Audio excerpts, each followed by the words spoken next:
Hello viewers, welcome to Hariyards. எல்லோரும் எப்படி இருக்கீங்க? நல்லா இருக்கீங்கன்னு நான் நினைக்கிறேன். ஓகே, இன்றைக்கி நம்ம என்ன படம் வரைய போகிறோங்கிறத தமிழை பார்த்து தெரிஞ்சிருப்பீங்க. ஆமாங்க, இன்றைக்கி ஒரு அழகான மீன் படத்தை கலர்ஃபுல்லாக வரையலாங்க. வாங்க வீடியோக்குள்ளே போகலாம். அதுக்கு முன்னாடி நம்ம சேனல் வீடியோவை இப்போ தான் ஃபஸ்ட் டைம் பார்க்குறீங்கன்னா நம்ம சேனல் வீடியோவை ஃபுல்லாக பாருங்கள், லைக் பண்ணுங்கள், கமெண்ட் பண்ணுங்கள், சப்ஸ்கிரைப் பண்ணுங்கள், கூடவே இருக்கிற பெல் ஐக்கனை மறக்காமல் கிளிக் பண்ணுங்கள். வாங்க வீடியோக்குள்ளே போயிடலாம். ஃபஸ்ட்டு பார்த்தீங்கன்னா, இந்த மீன் படம் வரைகிறதுக்கே நம்ம ரொம்ப ரேடியஸாக அழகாக கை நல்லா வளையணுங்க. ஸோ அந்த வளையத டைப்பில் வச்சு தான் நம்ம ஈஸியாக பண்ணுறோம். ஃபஸ்ட்டு பார்த்தீங்கன்னா, பேக் சைடில் உள்ள வாழை வந்து பண்ணியிருக்கிறேன். வாழை பண்ணி அதனுடைய மவுத் பாயிண்ட் வர எல்லாமே ரேடியஸாக நல்லா வளைஞ்சிருக்கணும்.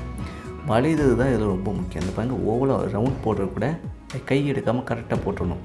அப்புறம் அங்கேருந்து இங்கே மேலேருந்து கீழே வர ஒரு லைனை இப்படி போட்டிங்கன்னா, இப்படி ரேடியஸ் அப்படி போட்டிங்கன்னா சூப்பராக வந்துடும். பாருங்கள், மீனை பாருங்கள், ரொம்ப சிம்பிளாக அழகாக பண்ணலாங்க. இதே மாதிரி பண்ணுறதெல்லாம் நீங்கள் வந்து அழகாக நீங்கள் இன்னும் கொஞ்சம் பெருசாகவும் சின்னதாகவும் கூட பண்ணி பார்த்துக்கலாம். ரொம்ப யூஸ்ஃபுல்லாகவே இருக்கும்.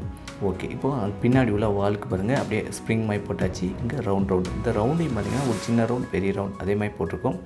அப்புறம் அதனுடைய செதில்கள் அந்த இது பார்த்திங்கன்னா அதேமாதிரி கை தான். எப்போதுமே இந்த வளைவுகள் தான், கோலங்கள் போடுறது போல் இந்த வளைவுகள் வந்து ரொம்ப முக்கியம் மீன் படம் வரைகிறதுக்கு. எதுவுமே ஸ்ட்ரெயிட் கோடே கிடையாது, எதுவுமே ஸ்ட்ரெயிட் இருக்காதுங்க. எல்லாமே பெண்ட் பண்ணி தான் வரையணும். அப்புறம் அந்த கண்ணை பார்த்திங்கன்னா கொஞ்சம் கருப்பு பண்ணி அந்த ஒரு லைட் வெளிச்சம் இருக்கிற மாதிரி கொஞ்சம் ஒயிட் தெரிய வச்சுருக்கிறேன். பாருங்கள், மீன் வந்து ரொம்ப சூப்பராக வந்திருக்கேன். ஓகே, இதுக்கு இப்போ நம்ம கலரிங் பண்ணிடலாம். பேக் சைடு பார்த்திங்கன்னா க்ரீன் கலர் கொடுக்குறேன். க்ரீன் கலர் பாருங்கள், ரொம்ப சிம்பிளாகவே அழகாகவே ஃபுல்லாக ஒன் சைடாக கொடுத்துருக்குறேன். ஃபுல்லாக கொடுத்தா டிஃப்ரெண்ட்டாக இருக்கும். நான் வந்து கொஞ்சம் ஆஃபாக கொடுக்கறதுக்கு ட்ரை பண்ண போகிறேன். ஓகே, நெக்ஸ்ட்டு பார்த்திங்கன்னா நம்ம பிங்க் எடுத்துக்கிறோம். ஸோ பிங்க் கலர் எடுத்து நம்ம அழகாக அது மேலே உள்ள செதில்களுக்கு மட்டும், மேலே உள்ளதுக்கு மட்டும் நம்ம கலர் மீனால் கலராக அதுக்கு மட்டும் நம்ம கொடுத்து ஃபுல் கலர் பண்ணிடுவோம் அந்த இடத்த மட்டும். ஸோ உங்களுக்கு பாருங்கள், அட்ராக்டிவ் லுக்கு கிடைக்கும். நீங்கள் உங்களுக்கு பிடிச்ச ஒரு டார்க் கலர் கொடுத்துக்கலாம், ரெட் கொடுக்கலாம், ஆரஞ்சு கொடுக்கலாம். ஸோ நான் பிங்க் கொடுத்துருக்குறேன். இதில் டார்க் கலர் உங்களுக்கு என்ன கலர் வேணுமோ அதை கொடுத்துக்கலாம். அப்போ நான் இதில் வந்து ஸ்கை ப்ளூ, இந்த இதில் ரெக்கைக்கு ஸ்கை ப்ளூ கொடுத்துருக்கேன். அப்புறம் பாட்டமில் அதனுடைய இதுலேயும் ஸ்கை ப்ளூ அப்படியே அழகாக கொடுத்துருக்குங்க.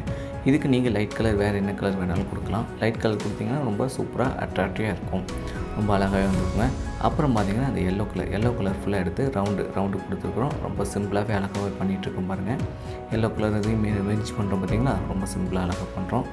ஓகே, இதே போல் உங்களுக்கு வண்ணமயமான கலர் என்னென்ன கலர் பிடிச்சிக்கோ அதை கொடுத்து நீங்கள் நம்மளுக்கு சென்ட் பண்ணலாங்க. எப்படின்னு கேட்குறீங்களா? ஆமாங்க, கீழே டிஸ்கிரிப்ஷனில் இருக்கிற மெயில் ஐடிக்கு நீங்கள் வரைஞ்சி அனுப்புனீங்கன்னா நான் அதை வந்து கம்யூனிட்டி டேப்பில் ஃப்ரீயாக ப்ரொமோட் பண்ணிகிட்ருக்கிறேன். ஓகே, இந்த வீடியோ பிடிச்சிருந்தா லைக் பண்ணுங்கள், கமெண்ட் பண்ணுங்கள், சப்ஸ்கிரைப் பண்ணுங்கள், கூட இருக்கிற பெல் ஐக்கனை மறக்காமல் கிளிக் பண்ணுங்கள். Thanks for